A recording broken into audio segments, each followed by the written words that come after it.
guys, welcome to my YouTube channel. For this video ay gagawa tayo ng 12 volts battery charger.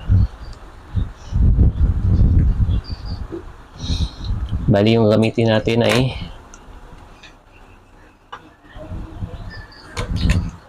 power supply ng maliit na subwoofer.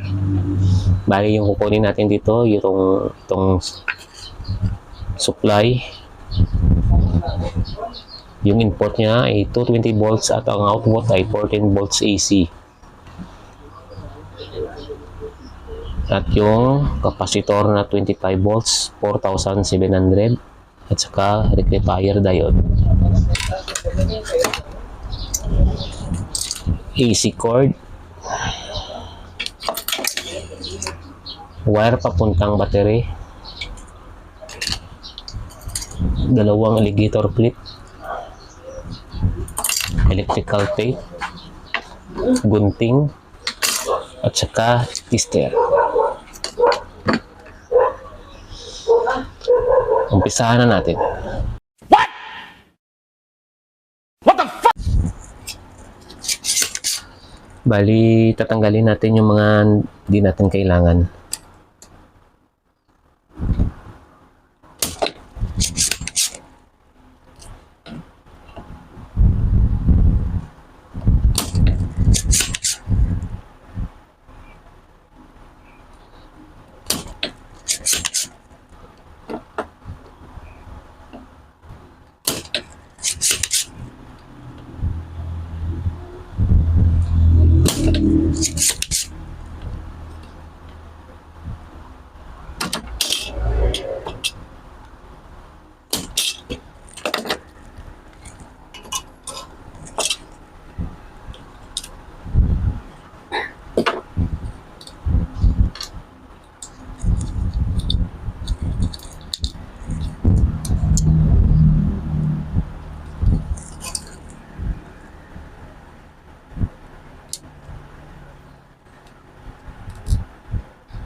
Bali, ito lang yung kailangan natin guys. Itong capacitor at saka rectifier diode. Itong apat na to.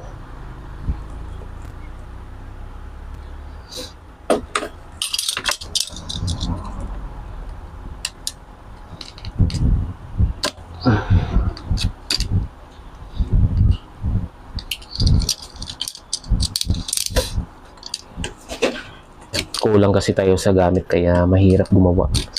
May grinder sana.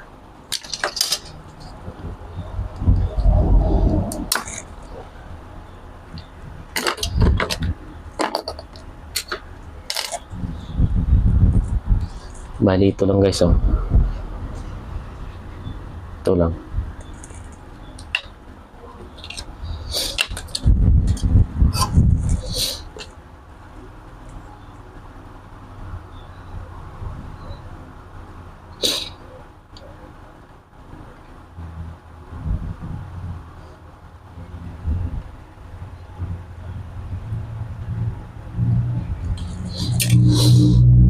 Sinisipon ako guys sa sobrang init.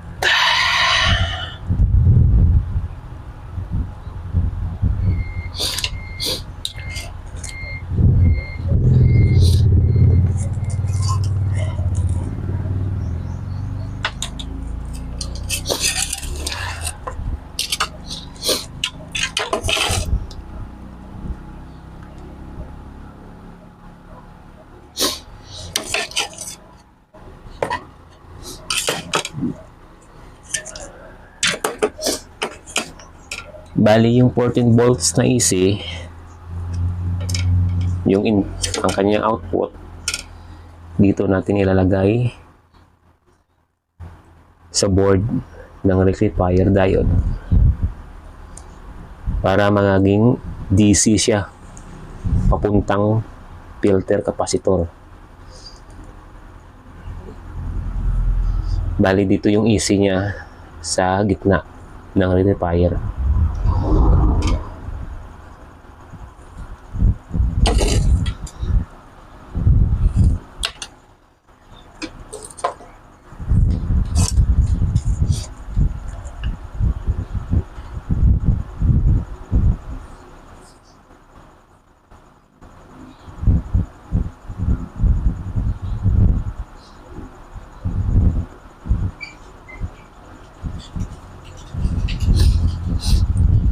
disclaimer lang po, bawal po sa mga walang alam sa electronics. At hindi po ako talagang magaling sa electronics. Base lang po ito sa aking kaalaman. Kunting tips lang, baka may maitulong sa inyo.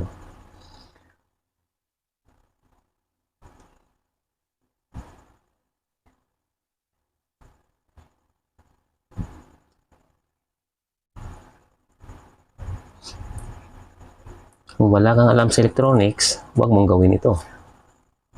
Baka disgrasya pa nga abutin mo.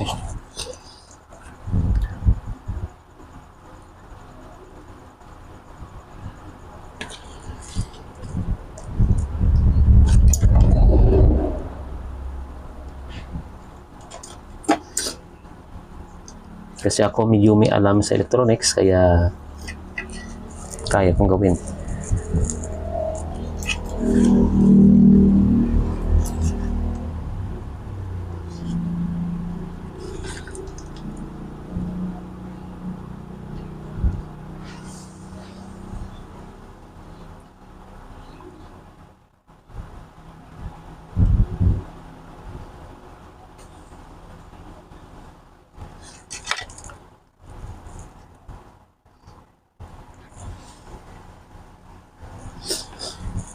Ang hirap na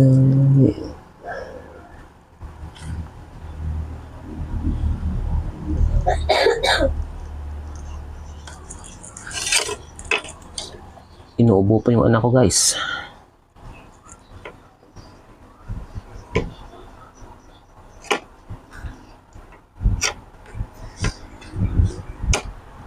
Sa mga hindi pala nakasubscribe ng channel ko, please subscribe naman. Like and share.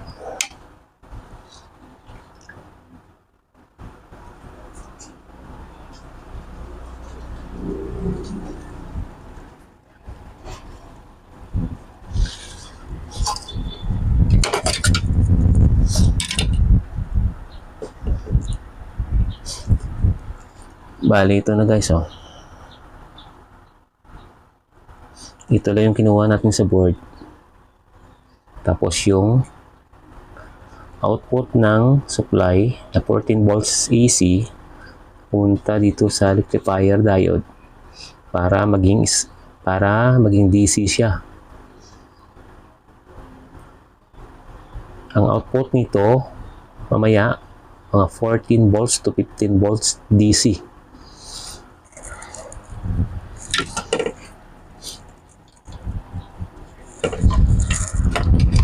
Susunod nating ikabit yung AC cord. Ito, AC cord. Dito siya sa dalawang pula. Ito 20 volts AC.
Bago natin subukan sa battery mamaya, testerin muna natin ang kanyang output. Baka kasi mali yung output niya, ma-overcharge yung baterya.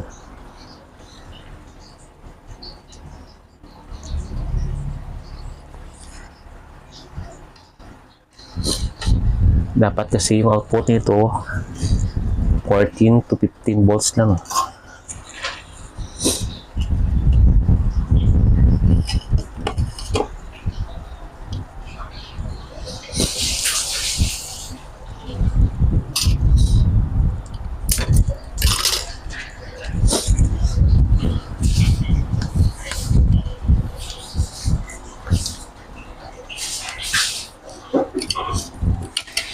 Maganda sana nito kung may voltmeter, kaso wala akong mabilhan dito eh.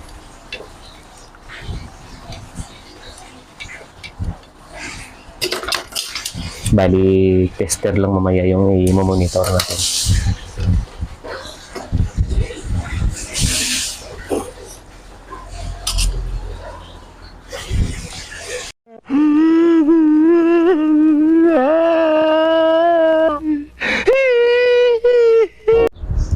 Bali, ito guys, yung sunod kong kinakabit.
Hello guys, bali ito na yung finish na ginawa kong battery charger.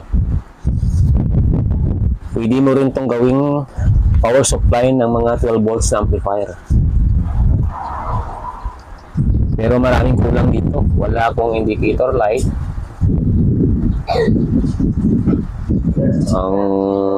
Kung umiinit, lagyan lang natin ng fan. At saka dapat may fuse dito. Indicator light, fan at saka fuse ang kulang kasi wala akong makunan dito. Wala akong masubukan na baterya kasi puro bago yung baterya ko dito. Subukan natin sa amplifier na 12 volts. Bali ang output lang nito ay 17 volts pero nagda-drop din ito pag i-charge mo.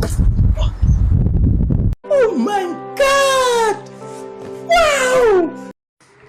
Bali, susukatin natin guys ang kanyang output voltage. Ito, sasaksa ko.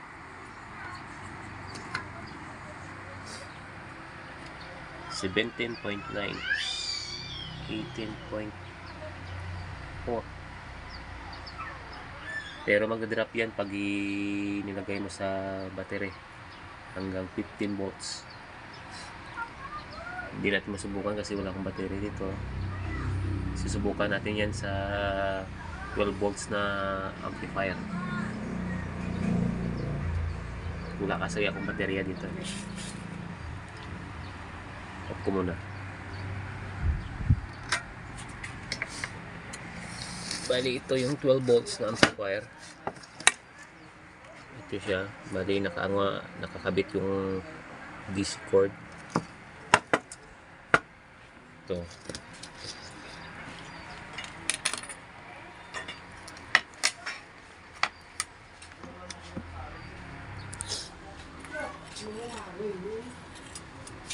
Negative sa negative.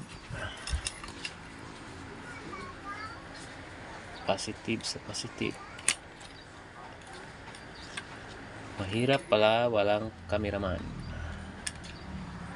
Yan guys, oh. Kinabit na yung 12 volts amplifier. Ito. Dito sa ating battery charger na DIY. Saksak natin kung anda. Yun.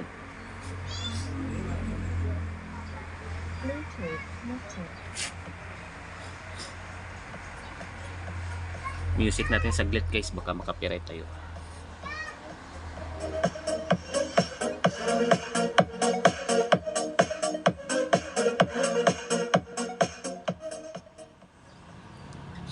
Guys, pag may 12 volts na amplifier kayo sa bahay nyo na wala kayong baterya, pwede nyo itong subukan. Ang kulang lang nito sa aking ginawa na DIY battery charger ay wala siyang indicator light, voltmeter, 12 volts na pan kung umiinit yung kanyang rectifier diode. Pero kung di naman umiinit, okay lang walang pan at saka fuse. Ito yung kulang niya kasi wala akong makakunan dito. Bali, may idea lang kayo para kung paano gawin. Ito siya.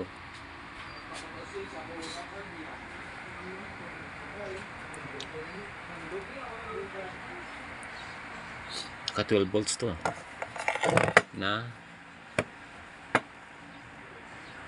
amplifier kinabit sa DIY charger.